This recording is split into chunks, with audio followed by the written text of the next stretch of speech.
আজ থেকে জরুরি পরিষেবায় যোগ দিচ্ছেন জুনিয়র ডাক্তাররা। যে জুনিয়র ডাক্তাররা এতদিন আন্দোলন করে গেছেন, আজ থেকে হাসপাতালে জরুরি পরিষেবায় যোগ দিচ্ছেন জুনিয়র চিকিৎসকেরা। ঘটনার ৪২ দিন পর কাজে যোগ আন্দোলনকারীদের।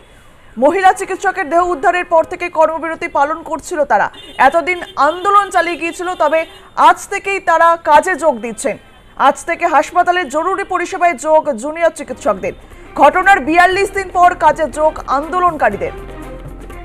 আমরা দেখছিলাম এতদিন স্বাস্থ্য ভবনের সামনে তারা আন্দোলন করেছিলেন এবং আজ থেকেই তারা কিন্তু কাজে যোগ দিচ্ছেন। হাসপাতালে জরুরি পরিষেবায় কাজে যোগ দিচ্ছেন জুনিয়র চিকিৎসকরা। আমাদের বেশ কিছু আশ্বাস দেওয়া হয়েছে, তবে শুধুমাত্র আশ্বাস পর্যায়ে আছে। কাজের কাজ না হলে আন্দোলন জারি থাকবে জানালেন আন্দোলনকারী জুনিয়র চিকিৎসকেরা। আজ থেকেই হাসপাতালে জরুরি পরিষেবায় যোগ দিচ্ছেন জুনিয়র চিকিৎসকেরা। ঘটনার ৪২ দিন পর কাজে যোগ আন্দোলনকারীদের। আরজি করে ডাক্তারি পড়ুয়ার ধর্ষণ এবং খুনের ঘটনার পর থেকে কিন্তু তারা কর্মবিরতি পালন করছিলেন। তারপরে আজ থেকেই তারা কাজে যোগ দিচ্ছেন। হাসপাতালে জরুরি পরিষেবায় যোগ জুনিয়র চিকিৎসকদের। ঘটনার ৪২ দিন পর কাজে যোগ। মহিলা চিকিৎসকের দেহ উদ্ধারের পর থেকেই কর্মবিরতি পালন করছিলেন তারা। এর আগে আমরা দেখছিলাম স্বাস্থ্য ভবনের সামনে তারা ধর্ণা কর্মসূচি চালিয়ে যাচ্ছিলেন। গতকাল তারা সিজিও অভিযান করেছেন। স্বাস্থ্য ভবন থেকে সিজিও কমপ্লেক্স পর্যন্ত তারা মিছিল করেছিলেন। আর আজ থেকেই তারা হাসপাতালে জরুরি পরিষেবায় কাজে যোগ দিচ্ছেন জুনিয়র ডাক্তাররা। ঘটনার ৪২ দিন পর কাজে যোগ আন্দোলনকারীদের। মহিলা চিকিৎসকের দেহ উদ্ধারের পর থেকে কর্মবিরতি পালন করছিল তারা। আমাদের বেশ কিছু আশ্বাস দেওয়া হয়েছে, তবে শুধুমাত্র আশ্বাস পর্যায়ে আছে। কাজের কাজ না হলে আন্দোলন জারি থাকবে জানালেন আন্দোলনকারী জুনিয়র চিকিৎসকেরা।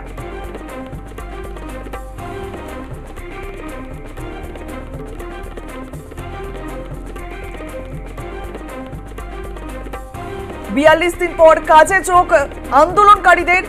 আরজি করে ডাক্তারি পড়ুয়ার ধর্ষণ এবং খুনের ঘটনার পর থেকেই তারা কর্মবিরতি পালন করছিল। আর আজ থেকেই জরুরি পরিষেবায় তারা যোগ দিচ্ছেন বলে জানা যাচ্ছে। গতকাল আমরা দেখেছিলাম স্বাস্থ্য ভবন থেকে সিজিও কমপ্লেক্স পর্যন্ত তারা অভিযান করেছিল। সিজিও অভিযান আরজি করের বিচারের দাবিতেই তারা এই অভিযান করেছিল এবং আজ থেকেই জরুরি পরিষেবায় যোগ জুনিয়র চিকিৎসকদের। আমাদের বেশ কিছু আশ্বাস দেওয়া হয়েছে, তবে শুধুমাত্র আশ্বাস পর্যায়ে আছে। কাজের কাজ না হলে আন্দোলন জারি থাকবে জানালেন আন্দোলনকারী ডাক্তারি পড়ুয়ারা।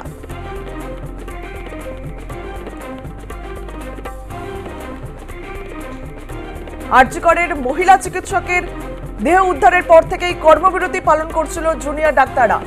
তারপর আজ থেকেই তারা কাজে যোগ দিচ্ছেন বলে জানিয়েছেন। আজ থেকে হাসপাতালে জরুরি পরিষেবায় যোগ জুনিয়র ডাক্তারদের। ঘটনার ৪২ দিন পর কাজে যোগ আন্দোলনকারীদের। আমরা সরাসরি চলে যাবো আরজি কর থেকে। রয়েছেন আমাদের প্রতিনিধি বিশ্বজিৎ পাল। বিশ্বজিৎ, আরজি করের ঘটনার ৪২ দিন পর কাজে যোগ আন্দোলনকারীদের। আজ আরজি করের ছবিটি ঠিক কি দেখতে পাচ্ছ?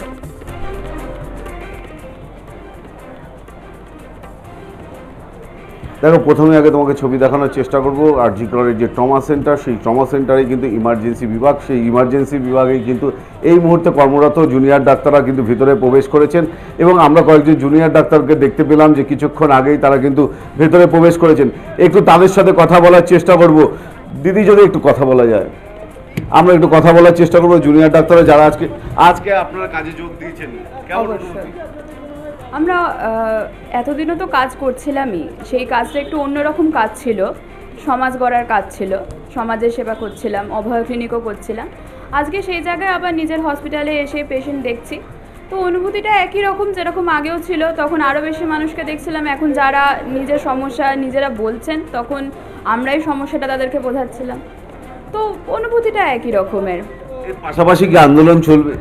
অবশ্যই, এর পাশাপাশি আমাদের আন্দোলন চলছে। যতদিন না আমরা বিচার পাচ্ছি আমাদের আন্দোলন অবশ্যই চলবে। এই যে মঞ্চ করা রয়েছে, সেই মঞ্চতেই কিন্তু আপনারা ফিরে যাবেন? হ্যাঁ, অবশ্যই, মঞ্চটা তো আমাদের অবশ্যই আছে এবং আমরা যেরকমভাবে রোটেশনাল ডিউটি করি সেরকমভাবেই আমরা রোটেশনালি সেই মঞ্চেও বসবো। যখন যার ডিউটি থাকবে না সে তখন গিয়ে মঞ্চে বসবে এবং আন্দোলন চলবে। এটা কতদিন ধরে চালিয়ে যাবে? যতদিন না আমরা ন্যায় বিচার পাচ্ছি আমাদের এই আন্দোলন চলবে। দেখো, আমরা জুনিয়র ডাক্তারদের সাথে কথা বললাম যে যারা দাবি করছেন যে এই যে হসপিটাল, সেই হসপিটালে তারা কিন্তু কাজ করতে চান এবং তারা কাজ করতে চান। বিভিন্ন সময় আমরা দেখেছি তারা অভয় ক্লিনিকের মাধ্যমে কাজ করেছেন এবং তারা অর্থাৎ কাজে ফিরতে চান। এবং গতকালই দেখা গেল যে 42 দিন শেষের পরে কিন্তু আজ সকাল থেকে কিন্তু জুনিয়র ডাক্তাররা রোটেশন ওয়াইজ কাজ করবেন, এমনটা তারা দাবি করছেন। এবং সেখান থেকে দাঁড়িয়ে যে আন্দোলন মঞ্চ রয়েছে, সেই আন্দোলন মঞ্চে তারা অবশ্যই যাবেন, কিন্তু সেটা রোটেশন পদ্ধতিতে, এবং যতক্ষণ না নির্যাতিতা বিচার পায় ততক্ষণ কিন্তু এই আন্দোলন তারা চালিয়ে যাবেন, এমনটাই কিন্তু তাদের দাবি। এবং সেটা রিলে পদ্ধতিতে চলবে, যাতে কোনো রকম কোনো পেশেন্টের কোনো অসুবিধা না হয় সে বিষয়ে। আমরা আরেকজন জুনিয়র ডাক্তারের সাথে একটু কথা বলবো, এবং তিনিও রয়েছেন সকাল থেকে বিভিন্ন সময় ডিউটি করেছেন। তো রুগী পরিষেবাটা আমাদের জীবনের প্রথম লক্ষ্য। তো এবার রুগী পরিষেবা ফিরতে পেরে যথেষ্টই ভালো লাগছে এবং তাদের পাশে যতটা সম্ভব আমরা দাঁড়ানোর চেষ্টা করেছি। এতদিন ধরেও আমরা চেষ্টা করে গেছি তাদের পাশে যতটা সম্ভব আমরা দাঁড়ানোর।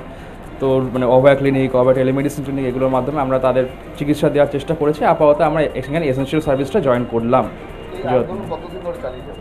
যতদিন আমাদের অভয়ের বিচার পাচ্ছে, আপাতত আগামী সুপ্রিম কোর্ট হিয়ারিংয়ের মধ্যে আমরা দেখছি যে স্টেট গভর্নমেন্ট যারা পদক্ষেপ নেওয়া দরকার সেগুলো নিয়েছে কিনা। যদি না নেয় তাহলে আমরা হয়তো আবার কমপ্লিট সিজবাগের দিকে ফেরত যেতে পারি। এই যে রিলে পদ্ধতিতে যে আন্দোলন চলছে, এই আন্দোলনকে আপনারা চালিয়ে যাবেন, কীভাবে চালাবেন? আপাতত আমরা 27 তারিখের দিকে পাখি চোখ করে রয়েছি যে ওই দিনের মধ্যে যদি আমাদের যা যা দাবিগুলো রয়েছে, যে সেফটি সিকিউরিটিগুলো অ্যাড্রেস ঠিকঠাক করে যদি হয়, তাহলে আমরা পরবর্তী হয়তো আরও একটু সিজবাগ শিথিল করতে পারি। যদি দেখছি যে না, এখন তখন আমাদের সিকিউরিটি সেফটি অ্যাড্রেস ঠিক করে না করা হয়, তাহলে আমরা হয়তো আবার কমপ্লিট সিজবাগের দিকে ফেরত যেতে পারি। সব ডাক্তাররাই কাজে যোগ দিচ্ছে? মানে দেখুন, সব ডাক্তাররা বলতে সিনিয়র ডাক্তাররা তো আগাগোড়াই প্রথম থেকে এখনও পর্যন্ত তারা কাজ করে গেছে, তাদের যতটা সম্ভব সার্ভিস দেওয়ার ওভার টাইম তারা কাজ করেছে। আমরা জুনিয়র ডাক্তাররা আজকে থেকে পার্শিয়াল সিজবাগ স্টার্ট করলাম। জুনিয়র ডাক্তাররা কিন্তু আজকে থেকে কিন্তু কাজে যোগ দিলেন এবং তারা পার্শিয়াল ওয়ার্ক করবেন, এবং তারা বারবার করে দাবি করছেন যে আন্দোলন থেকে তারা কখনো পিছপা হবেন না, সেই আন্দোলন তারা চালিয়ে যাবেন। এবং পাশাপাশি আমরা দেখতে পেয়েছি যে সমস্ত ডাক্তাররাই কিন্তু একের পর এক কিন্তু এই হসপিটালের ট্রমা কেয়ারে ঢুকছেন এবং বিভিন্ন পরিষেবা, যে শুধু ট্রমা কেয়ার নয়, আরও যে সমস্ত পরিষেবা রয়েছে সেগুলো কিন্তু জুনিয়র ডাক্তাররা দেবেন। এবং তার পাশাপাশি কিন্তু এই আন্দোলনও তারা চালিয়ে যাবেন, যতক্ষণ না নির্যাতিতা বিচার পায় ততক্ষণ এই আন্দোলন কিন্তু চলবে। অঙ্কিতা, বেশ ধন্যবাদ বিশ্বজিৎ। 42 দিন পর অবশেষে কর্মবিরতি আংশিক তুলে নেওয়ার কথা ঘোষণা করেছিলেন জুনিয়র ডাক্তাররা। গত 9 আগস্ট আরজিকর মেডিকেল কলেজে মহিলা চিকিৎসকের দেহ উদ্ধারের ঘটনার পর থেকেই কর্মবিরতি পালন করছিলেন এই জুনিয়র ডাক্তাররা। বৃহস্পতিবার জেনারেল বডি অর্থাৎ জিবি মিটিং এর পর আন্দোলনকারীরা জানান তারা কর্মবিরতি আংশিক তুলছেন, তবে আজ থেকেই তারা জরুরি পরিষেবায় হাসপাতালে যোগ দিচ্ছেন, কিন্তু আন্দোলন চলবে। কাজের পাশাপাশি তারা আন্দোলন জারি রাখবে বলে জানাচ্ছেন জুনিয়র চিকিৎসকেরা।